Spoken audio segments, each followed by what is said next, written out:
Welcome to the Genealogy Happy Hour, a place where new family historians can learn to document their family histories and celebrate their new discoveries. I'm Amy. And I'm Penny, and we're here to help you discover your family tree from the beginning. Welcome to episode 116.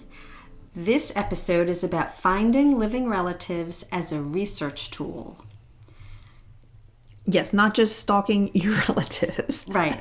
Right. Or adding them to the tree, or saying, we want all your information, send me every picture you have. This is specifically to further our research. Correct. Yes. Yes. Purposefully. All right, before we get into it, Amy. Yes. The wine. I do. We have a wine. We always have a wine. I don't even say, do we have a wine? Of course, we have a wine. Villa Wolf. It's a Pinot Gris. It's from Germany. It's made by the Ernst Lucen of Dr. Lucen wineries. It's a full body dry style with fresh, unoaked fruit and a crisp texture. And it's half is in oak and half is in stainless. Which it's the best of both worlds. I do prefer stainless, but this is really good. So anyway, it's yes, it is Villa Wolf Pinot Gris from Germany.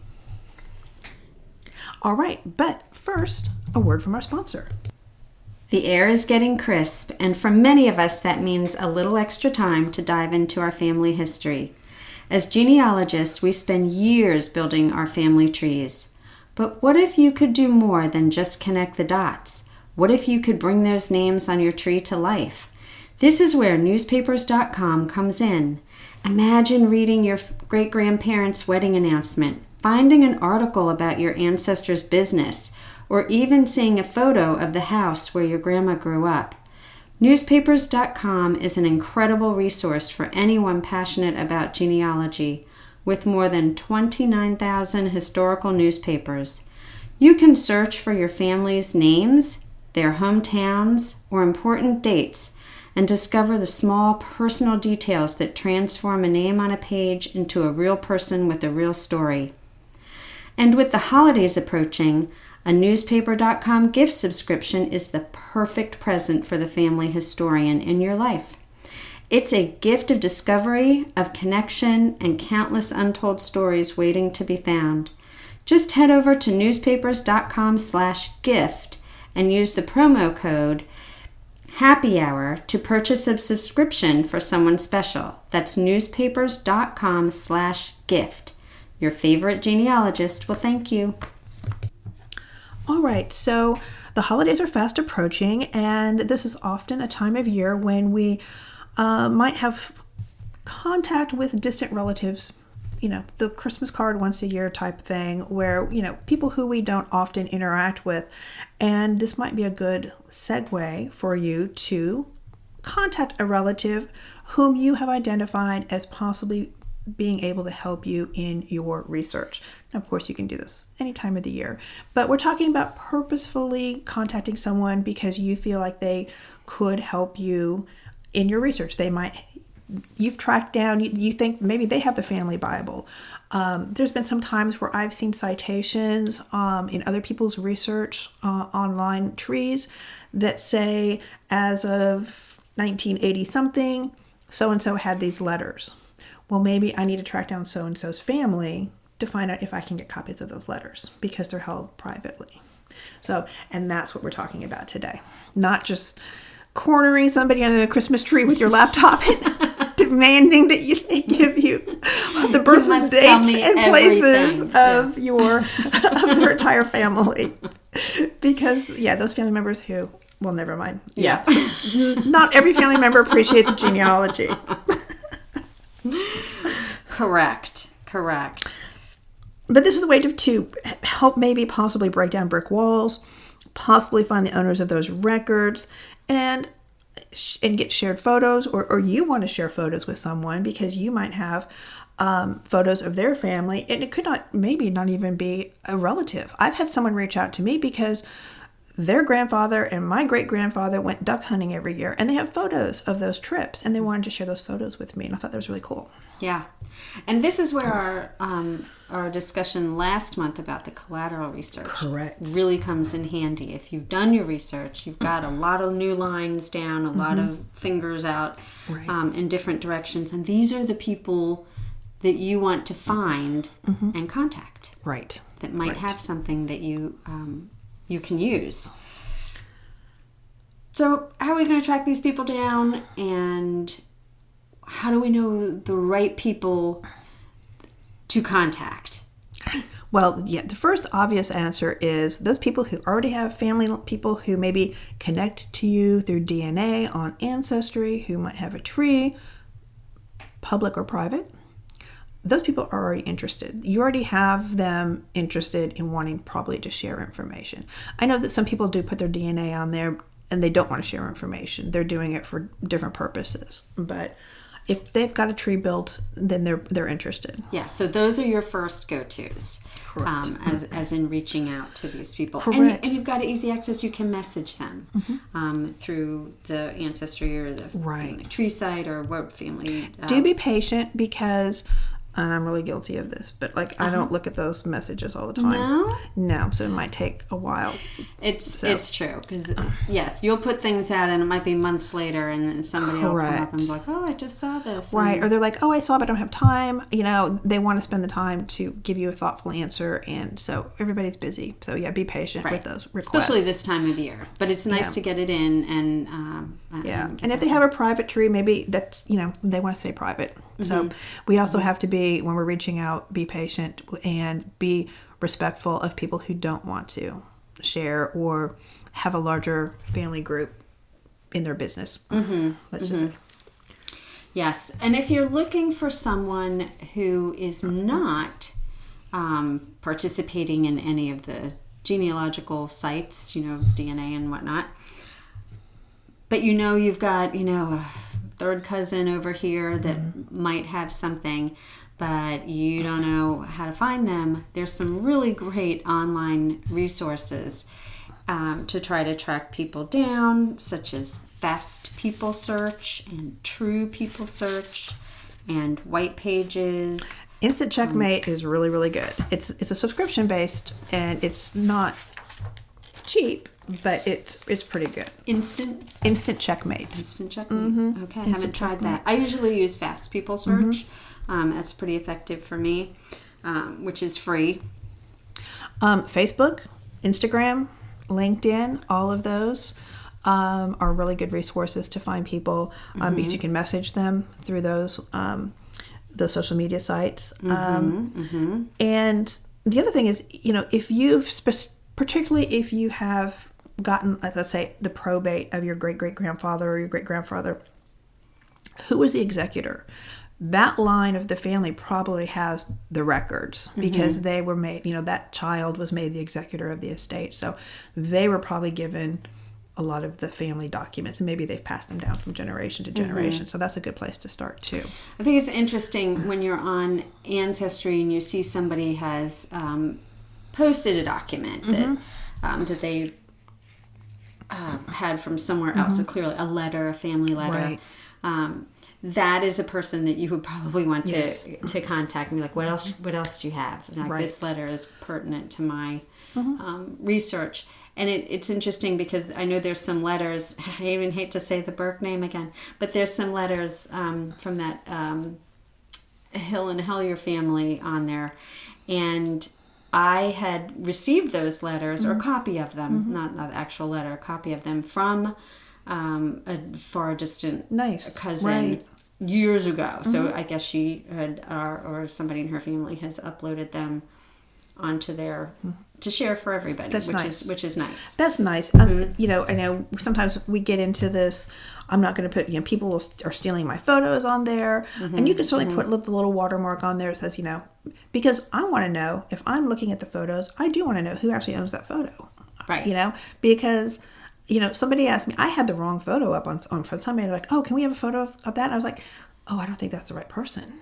you know, because it's a photo that I was told might be this person, but there's no label on it. So you want to get to the person who actually owns the photo to verify that that is who it is, because we don't know these people. I mean, you don't know that that photo is who it is. Right. They're just saying it is. And how great that is if you can find that person who is the original owner of that photo, that they might have somebody else in their photo library that you need. Correct. Yeah. Absolutely. So I think another thing is once you've found these people that you want to contact, you need to contact them respectfully. And purposefully, correct. And purposefully. Right. You know, you're not looking for all their stuff. You don't want to jump into part of their family. You know, that you really need to present yourself as being professional and... Right, a thoughtful researcher, and this is why I'm reaching out to you. I would be happy to share any information that I have found in my research. I'll be happy to share that. I'm coming with, gift in hand. Let's say, can we collaborate on this? And we're not talking about the DNA where you're looking for your biological family. That's a whole nother way to communicate, I think. But this is just, hey, we're distant cousins, or, your great-grandfather went duck hunting with my great-grandfather. Do you have anything that you can share? Or, your father or grandfather was the executor of my grandfather's, estate. Did you have any documents? That's that type of thing. So explain to them why you're first reaching out to them and the purpose and what you're looking for. Yeah. Yeah. Yeah. And if they aren't already, excited about research, this might get them, like, ooh, that's a great topic. Let's dig into this a little bit more. And then you might have a good collaborator to help you. And they might have other people that they know that they can put you in touch with. Right. They may be like, I don't know anything about the family, but, like my sister, she'd be like, I know nothing about the family. Go talk to my sister, Yeah. And then, please then pass my, don't ask for that contact information. Say, please pass my contact information along. Don't be too, we must say forward with it. Be respectful of people's privacy and wait for them to reach out to you. Right. But you always think of how you'd like to be approached, I guess, if someone were. And sometimes we have these brick walls, and the only way to get past those is to talk to other members of the family. And, they heard different stories than, you heard, or your parent heard, or, my aunt might have told her children something different than my mom because they were 10 years apart in age. They had different experiences with the parents. My aunt was around more when the grandparents were alive. So they might have heard different things than you did, or have different things. Or sometimes there's a parent that tells each different person a different story. That could be. And everybody's going, well, what was the truth? Or were any of these stories true? And that's a fun one. I won't go into any other details. Okay. Yeah. We piqued our curiosity. Again. Or, it's also cool when, I heard my mom and my aunt discussing, and they had, because I had heard stories from my mom, and my aunt corroborated those, what my mother had said. So, they were both verifying separately and together that the stories were actually, true. So that's also, you're getting like a more fuller version of the story sometimes, or, saying, oh, that really did happen. I remember my husband's mother was telling us, now she was a very petite woman, and she was telling us that she was on the basketball team at her high school. Yeah. And my husband was like, you were not. Let me, it just emphatic, you were not on the basketball team. What are you talking about? She was very insistent that she was on the basketball team. And even her sisters who were at the table with us were like, you were not on the basketball. Like, everybody was like, you were not. And I found her in the yearbook. You did. At her school. It was an intramural basketball team, but she was on it. See? Yeah. Wow. And all these deniers, and here she is. Genealogists always have to get to the bottom of it. They got to get the story. Yeah, like, was she? I got the truth. We got to find the truth. That's great. Thank heavens for your books.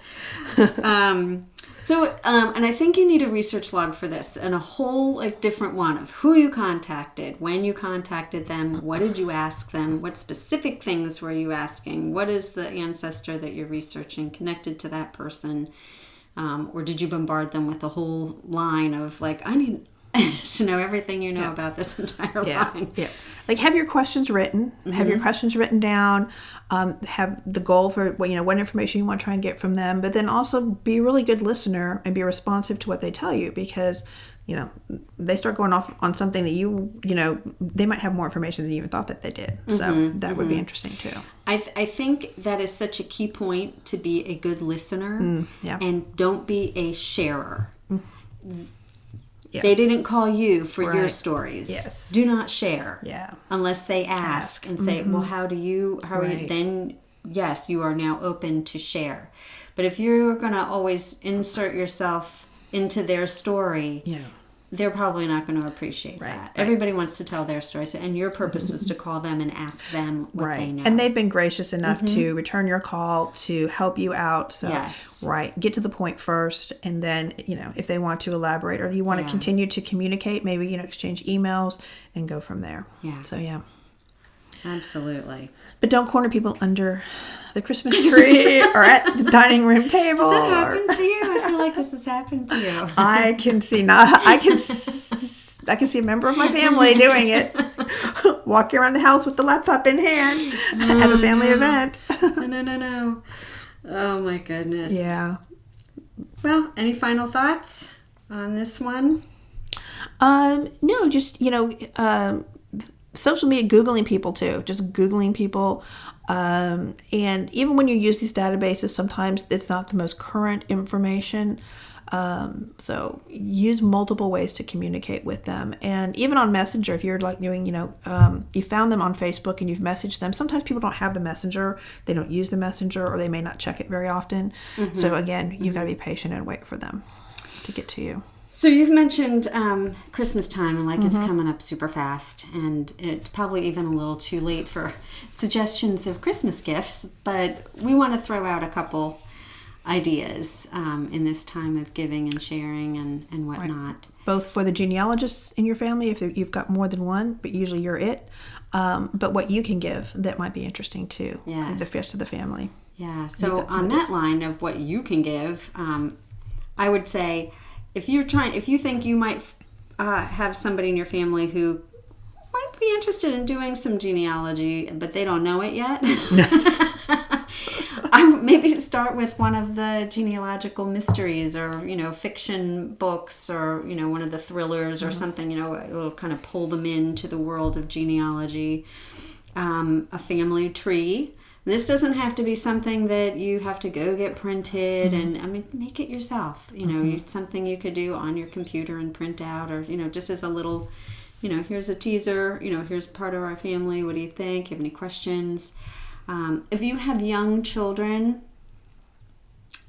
take one ancestor that has a fairly colorful life, or things have happened, and use AI to have them create a story for you for that age group of however old your grandchild is, or the child in your family.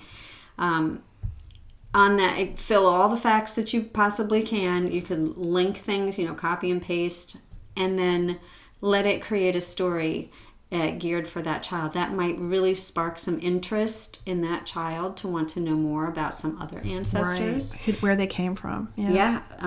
So those are some good ideas. And of course, books, any other books. And for yourself, books. Subscriptions to newspapers.com or some other online paid database. Yeah, Fold 3, Ancestry, other things like that. Right. Subscriptions to historical societies or memberships, I should say, to historical societies, genealogical societies. Tell somebody you want to do Pioneer certificate. Right. And it's going to cost you $150. That would be a great Christmas present. Right. Like, donate to that. You're going to do all the work. You could include their name on it. Right. And right, include them in it. If they would pay for it. Right. That would be right. a great gift. That's a great gift, yeah. Yeah. So those are some last minute ideas, and we hope whatever holiday you are celebrating this month, that it is a happy and healthy one. Safe travels to everyone, and hopefully enjoy the family time. So, and we will see you next year. Happy holidays. Thank you for listening. Please email us with any questions or comments at genealogyhappyhour@gmail.com. Visit our website, www.genealogyhappyhour.com, for additional resources, books, and wines. Don't forget to drink responsibly. And never drink around genealogical documents.